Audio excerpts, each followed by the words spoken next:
Hey y'all, this is the East Coast Browncast, and today we are going to be talking about basketball and everything inside the basketball universe. I'm here with my friends. We got our bro Kyle, we got our mans Narf, we got Shaman, and then we got Aray.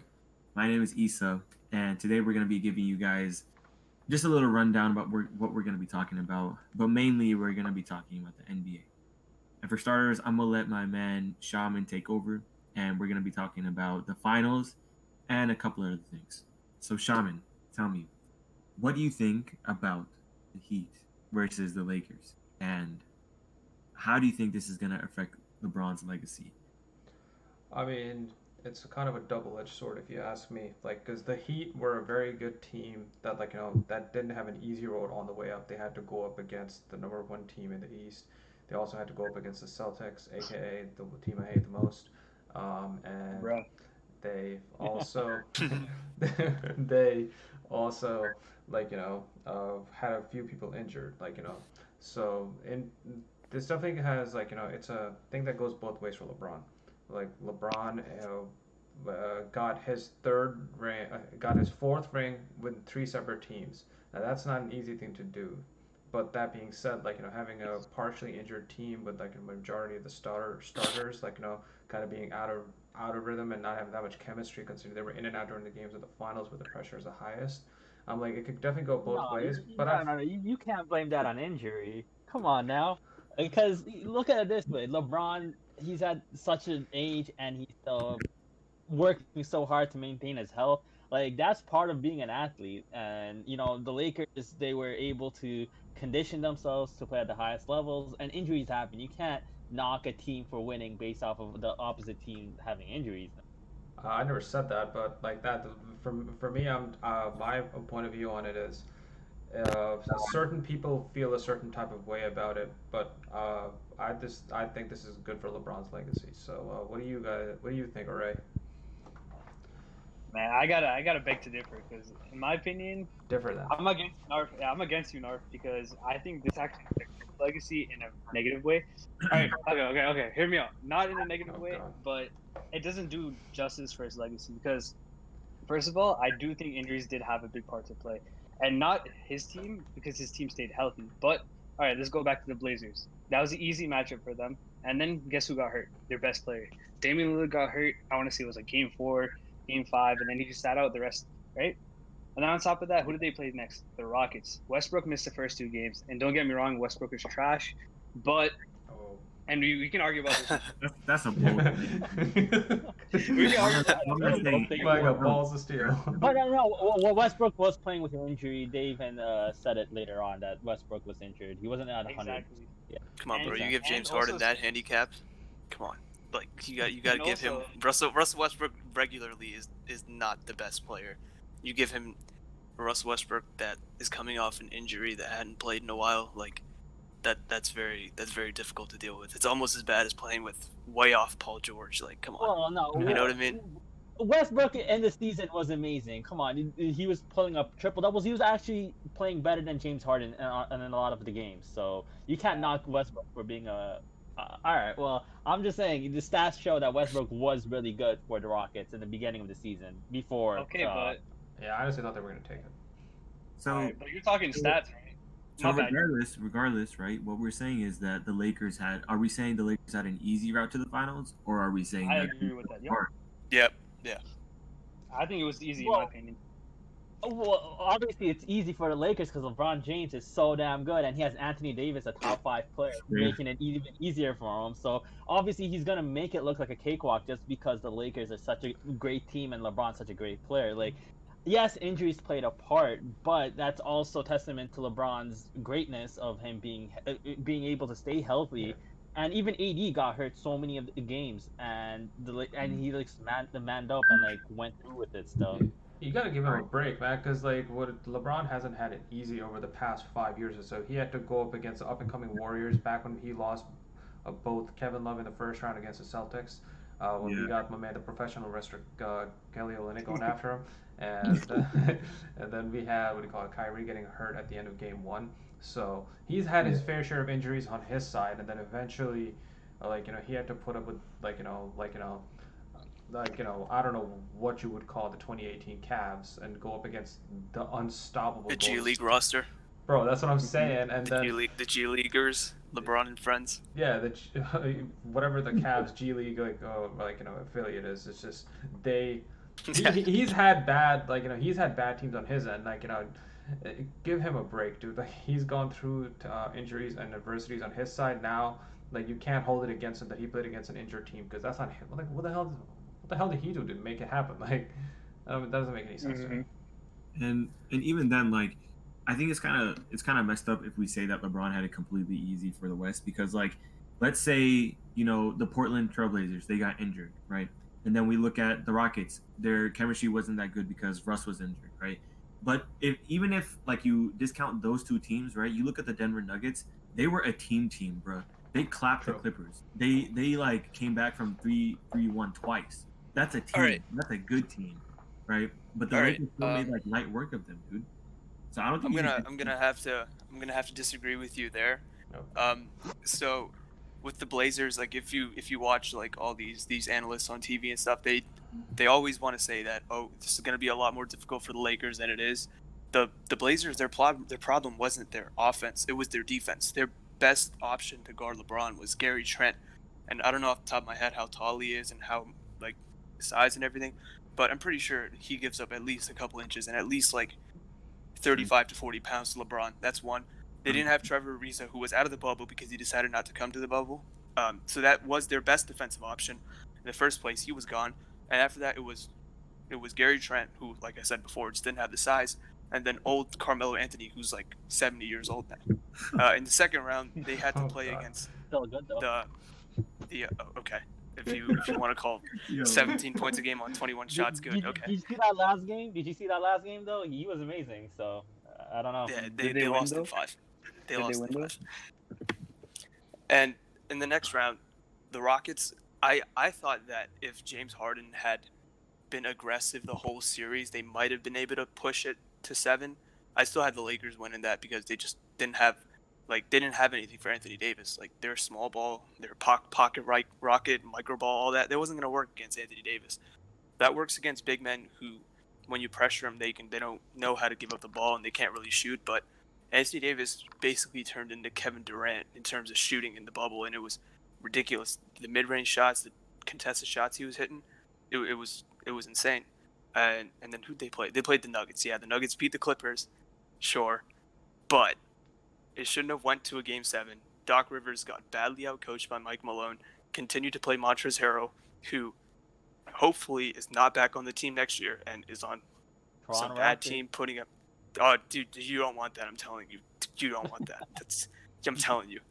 And in the finals, sure, injuries and all that happen. Sure, and that's obviously not like LeBron or whoever. Nobody can control injuries, but it's still can't be understated To be how honest, good though, Goran Dragic was, though. Goran Dragic, until the Celtics series, was probably the Miami Heat's best player in the playoffs. He was averaging 25 and 5, and then Bam kind of went crazy against the Celtics.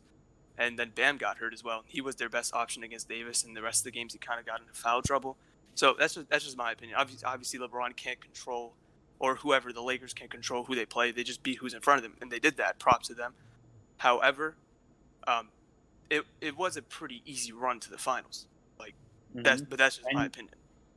Yeah, let me circle back to my point because I think I came across as a LeBron hater. What I meant to say was the reason it doesn't do justice for his legacy is because this championship, is probably the easiest one that he's ever had. So Oh, agreed. we're talking about the other 3 championships he won. Those were easy. Those are a lot harder than this one was. Okay, aside from injuries, he's probably arguably had one of the best teammates he's ever had, like ever, in Anthony Davis. So there's that. They also played in an environment that was built for basketball, and you know that. All right, so just going back to his Instagram posts and stuff like that, you know that he lived probably the best bubble life. Like he got star treatment, and that's a fact. On top of that, there was no home court advantage. Not that it would affect the Lakers that much, but at the end of the day, everyone had equal. Everyone had equal ground. So, in my opinion, that's why this championship doesn't mean as much as all the other championships. okay. So next season, what do you guys think about next season? If Lakers, do you think Lakers can win it next season, or do you think Oh, it's going to be um, easy work again?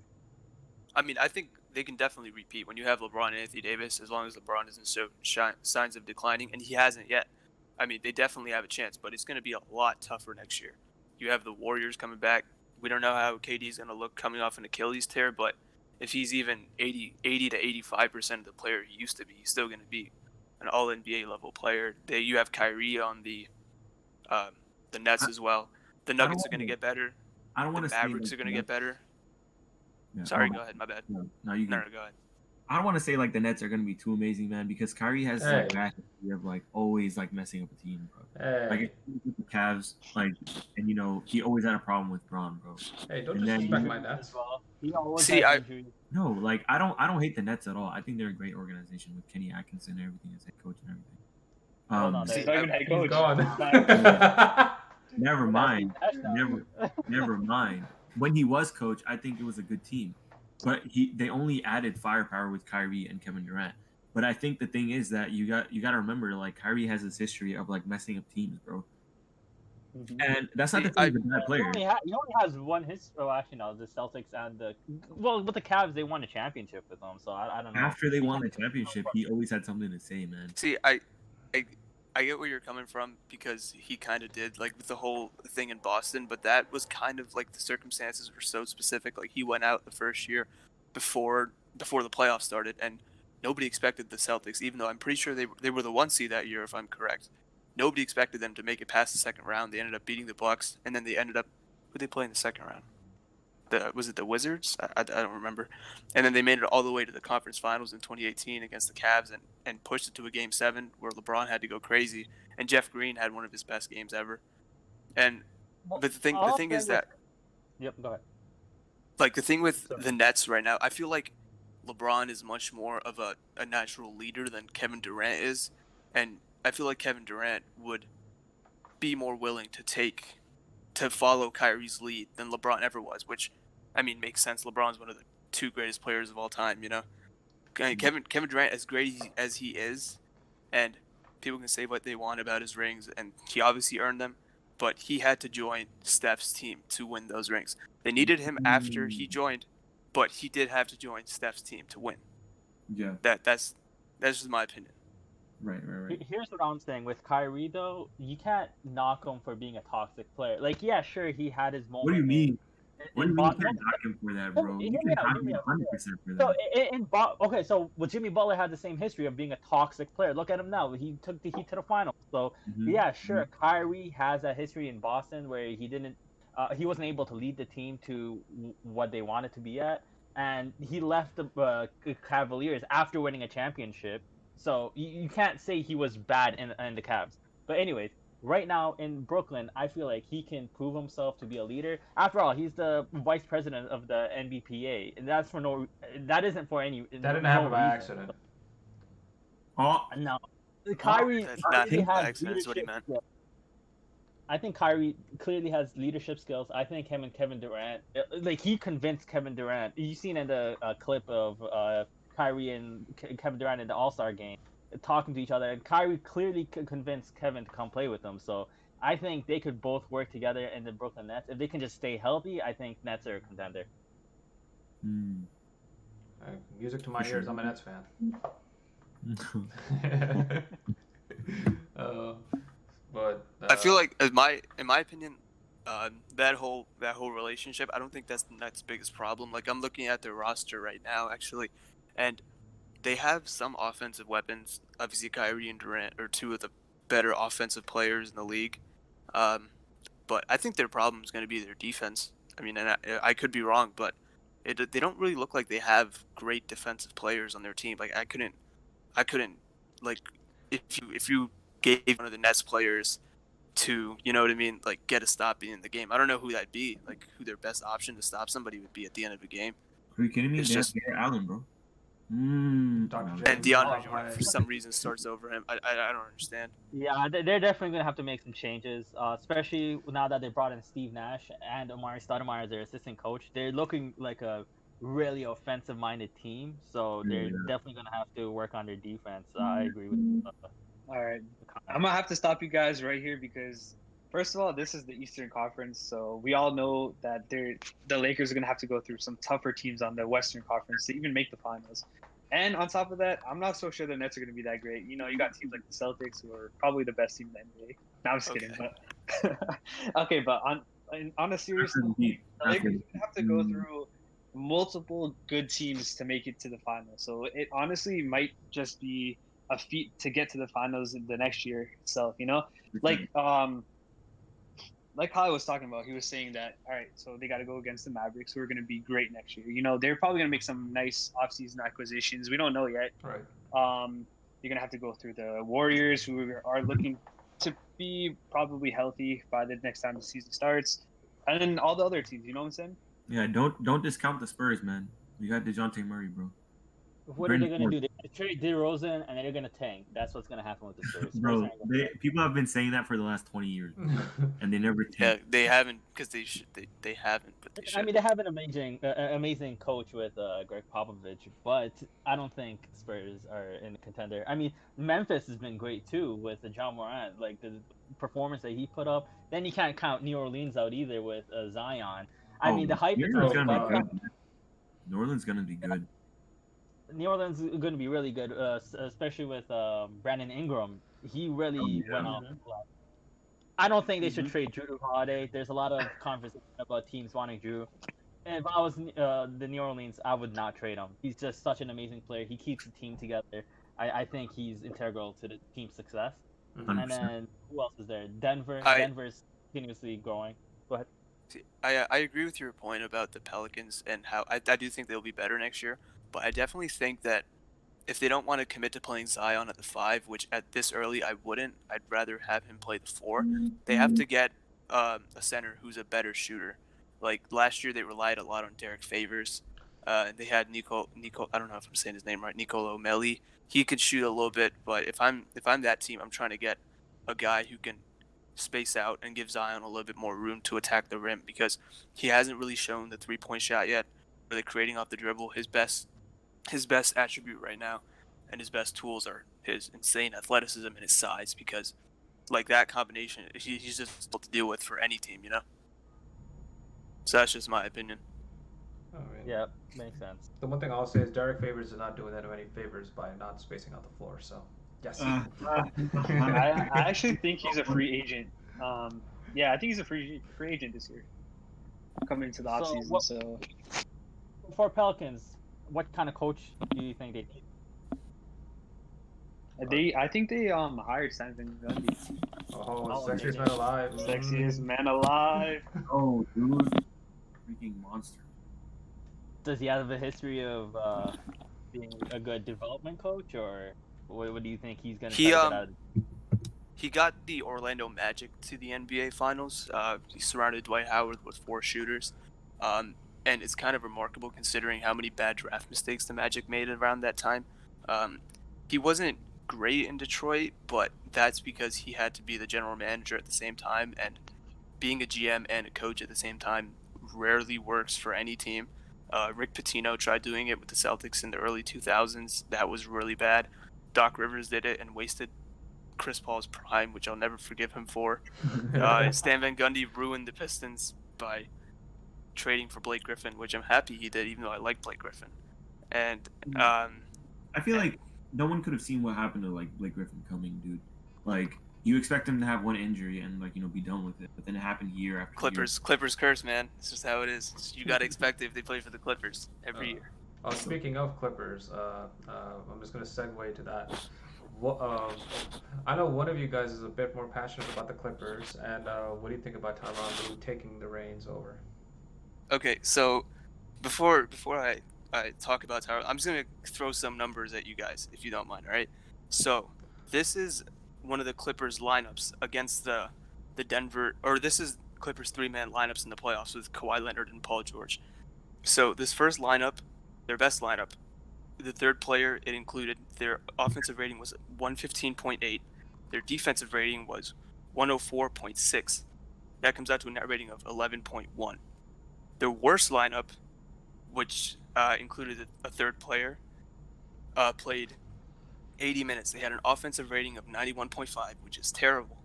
And they had a defensive rating of 121.6, which is atrocious. That's worse than the worst defense of all time, which was the Cleveland Cavaliers, I believe a year or two ago. And that comes out to a negative net rating of negative 30.1. Anybody want to take any guesses as to who the third player in each of those two lineups were? Montrezl Harrell. Montrezl. Okay, yep. Montrezl Harrell was one, and then do you know who the third player in the best lineup was? Landry Shaman. Anyone want to take a guess? Zubats. Correct. It was Ivica Zubac. And as a fan, all year I texted with my friends, and I said all the time that once the playoffs, like Ivica Zubac needs to play more. Like I was saying it throughout the year that their over-reliance on Harrell and Lou Williams is going to come back to bite them, and it did in the playoffs.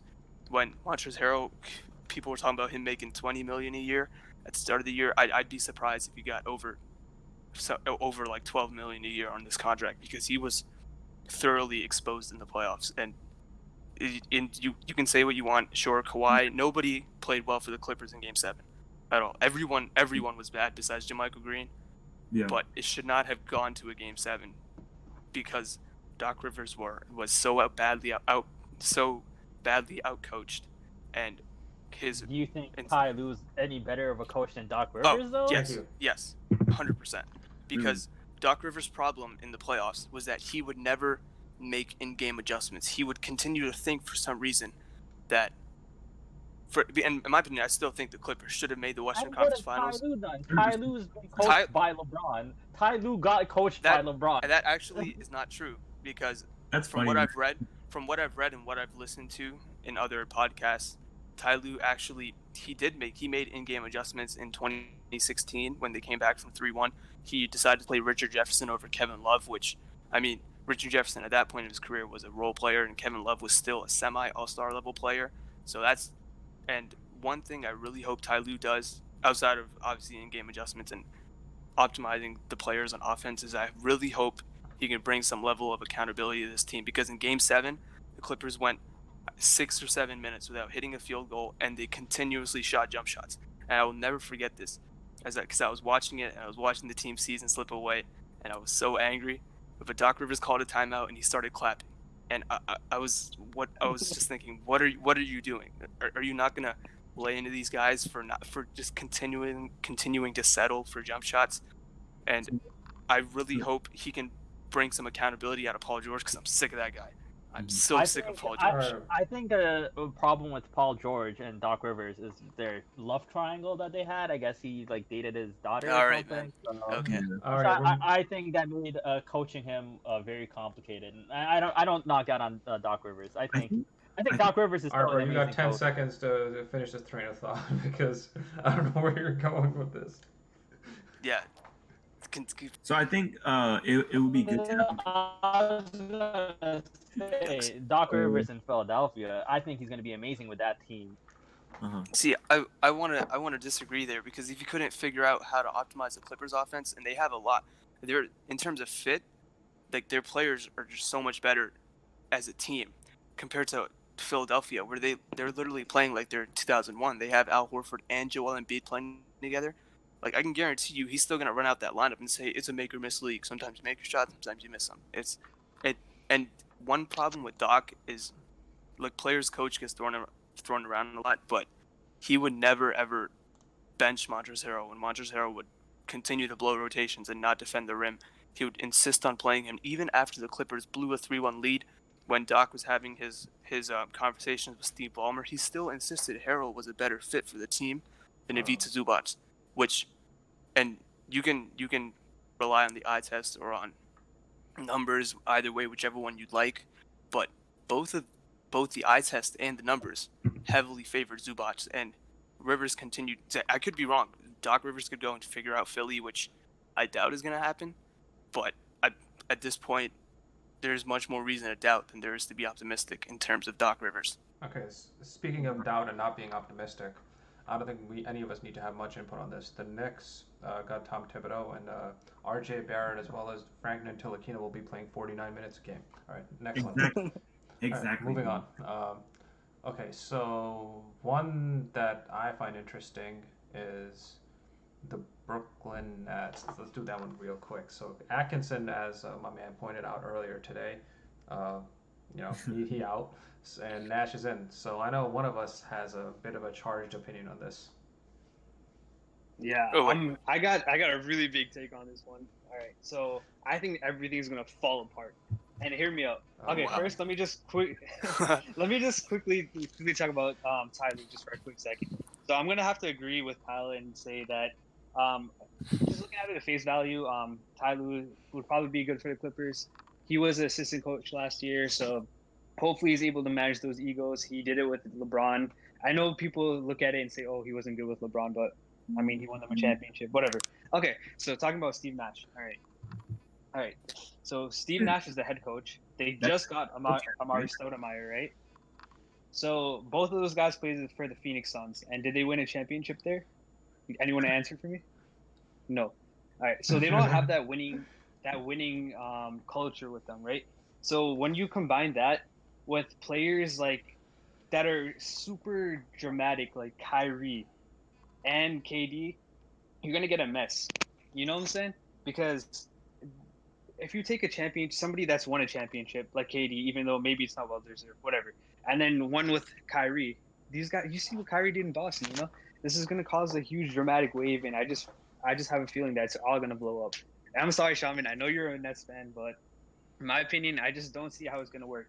But one thing I did find interesting was how Steve Nash did say there was reports of him saying that he wants to move KD out of center position, which honestly might be a great move because I remember he played center, or at least he played the 4-5 on the Warriors, and he was one of the best rim protectors in the league. Just playing that, He played center in college. Did you know that? I did not Kevin know that. Durant. Actually, He played. Yeah, he did. Hey, For you too, right? that's awesome. it may fall apart. All Yeah. I know is that the Nets will not fall apart before they beat Boston. All right, moving on. Whoa, hold on. Let me finish. No. Next topic. Next up. Okay. All right. Wow. No, I'm gonna finish my point real quick. So I feel like they need to make some moves because if they're gonna play KD at center, what are they gonna do with DeAndre Jordan? What are they gonna do with Jared Allen? So that's just one thing I wanted to say quickly, and I feel like they have to figure out a lot of things before things go right. All right, so you guys can move on. My bad. All right, Bulls. I don't know why Jim Boylan.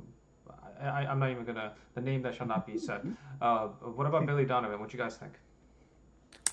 See, all right, go, if somebody else want to go. I have no input. All right, so for a team that's still, I guess, growing their players like Zach LaVine and Lauri Markkanen, I think Billy Donovan's actually a really good coach for them, just because he has history of developing players. He's made countless role players very good, supporting players, and also even all stars. So I think Billy Donovan's actually a great ad for the Bulls. Yeah, Go ahead, Kyle. I agree with you. A sleeper player that they have is Kobe White, and if he can develop him into like he's played great, but if he can develop him into an all-star point guard, imagine like that team has a future, and they just need the right developmental coach to lead them. You know what I'm saying? Yeah.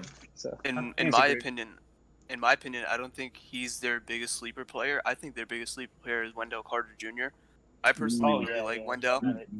And honestly, at this point, anyone is better than Jim Boylan. Jim Boylan was terrible at his job. It's like very, very bad. The entire team hated him for the most part. They tried mutinying. I don't know if that's a word, multiple times. And they were like, I watched some Bulls games. I didn't watch a lot, and I'll be completely honest because they're a bad team. But they are like, there were times Wendell Carter Jr. wouldn't even look at the rim when he would roll, and I 100% think that's going to change under Billy Donovan. I think he's going to empower him, and I think he's going to have a very good bounce back season as compared to last year. Yeah, that's one of the teams I'm excited for. Last year he was injured, Wendell Carter Jr. He was like injured for a very long period of time. Mm-hmm. Yeah. He had like the hand injury or whatever, and I agree. I really think Billy Donovan's going to be able to like turn not the whole franchise around, but I really feel like they're going to make like big developments this year. Just because, like, Lauri Markkanen, like, I don't know what happened with him last year because, like, he was supposed to be, like, this was supposed to be, like, his, like, amazing year or whatever. Because last year, the year before he was last year. supposed to be like a unicorn. Like, he was supposed to turn into, like, someone like him. He was supposed to be, like, another Kristaps Porzingis, man. And, he has the shooting ability. He has the athletic ability as well. But the thing was that I guess he wasn't being utilized properly because he was, like, chucking up bricks like every other shot. Man, it was disgusting. As a person who drafted him for fantasy, it was a sad day. I was so mad. But yeah, I really feel like he should like they with the team that they have right now. You got Kobe, fast player, or you got Zach Levine, super athletic, super like he's developed amazingly. Right. Then you got Laurie Markkinen at the 4, and then Wendell Carter Jr. at the 5. I think that's a nice team. Yeah. I agree. And Otto Porter Jr. MVP. No, I'm just kidding. Shut up. I think Bulls can be good. I think Bulls can do a lot better than last season. Okay, let's do a little bit of speed running through this now. We're kind of coming up on time, so in just a few sentences, Cleveland Cavaliers. And you guys got to take on this because I have nothing. Bad. That's about it. All right, There's- cool. Andre Drummond is developing nicely. I think he's only 27. Andre Drummond's only 27. I think they have a Still chance can't of hit a using free him throw. properly. I mean, He's gonna get he's great traded. at dribbling. He's Yeah, gonna get I think he's gonna get traded. I think the team needs to rebuild. God, with, if the Clippers trade for him, I'd be so sad. I would actually cry. Bro, I'm like, not even gonna lie. Yeah, he can come to the Celtics. I'm down with it. how much more can they As long rebuild? They've been rebuilding since LeBron left. The fuck?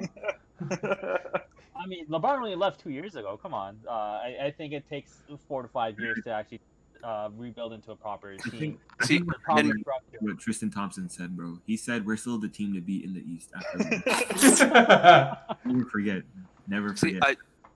I want to agree with like the LeBron only left 2 years ago part, but in the first year after he left, they drafted Colin Sexton, which at the time, sure, it's a solid pick. Passed on Bam Adebayo, Shea, and then the next year you go and draft another undersized guard to play in your backcourt. Like these days, you need to have at least one good defender in your backcourt. And they have 2 undersized guard, which I mean they're gonna have to end up probably choosing between one of those 2 guys. And to this point, like Sexton has shown that he can score. He's not a great passer. He can shoot it a little bit. And Darius Garland, I mean, I'll be completely honest, I didn't watch the Cavs a lot this year because they were the worst team. The most, not even the fact that they were bad. Like, the Hawks were bad. But Trae Young was fun to watch. There's nothing fun about the Cavs whatsoever. Like, but they're going to have to choose between one of those 2 guys because they're both not great defensively and they're both undersized. Regardless of how high your motor is or whatever, you can size and length and ability still matters at the end of the day. So in my opinion, they're going to have to choose sooner or later. Okay. All right, moving on to the Indiana Pacers. That's bad, bro. Nate McMillan is out, and Yeah. Nate Bjorkgren is in. I have never heard of this guy, but I hope he can do well for them. Any guys? Yeah. Input, you guys? I think really bad idea to fire Nate McMillan, man. Like you got to cut him some slack, bro. Like DeMonte out, right? Your best player on the team was T.J. Warren, bro.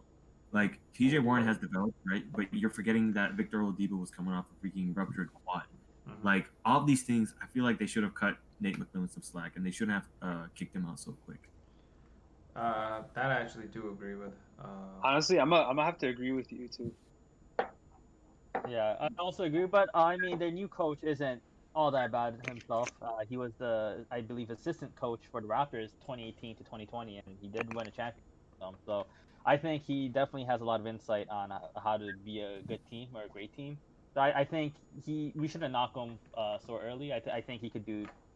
I think he has potential to be good, just because a lot of the things that come out of the Raptors organization end up doing well. So I think best of luck to him, and let's see what the Pacers can do.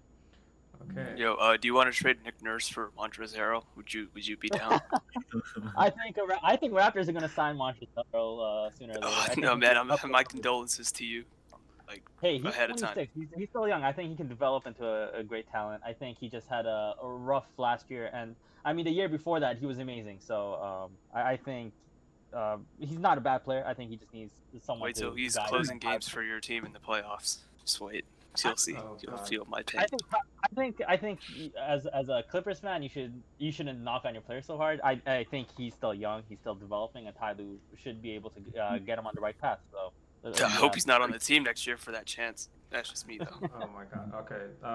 And enough of this. So I think we're just about coming at the end of this. So my man Issa, can you take us out? Dang, okay. Honestly, man, I feel like we hit on some a couple or a few amazing topics. And with that being said, we have a couple of things, some promotions that we would like to explain to y'all.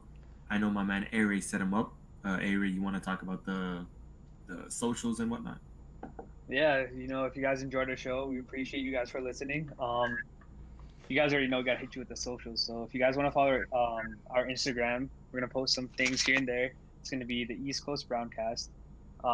That's at the East Coast Browncast. And then we also have a YouTube where we're gonna upload our podcast. You may be watching on the podcast right now, or you may be watching on YouTube. So it's gonna be the East Coast Browncast, same thing. So if you want to check out our socials, go for it. Thank you guys. All right, y'all. So my name is Issa. I got my man Shaman. I have brother Narf. I got Aray, and I got Kyle. And we are going to be signing off. We thank you guys for coming and joining in on our talk. And we're going to try to make this thing bi-weekly, maybe monthly.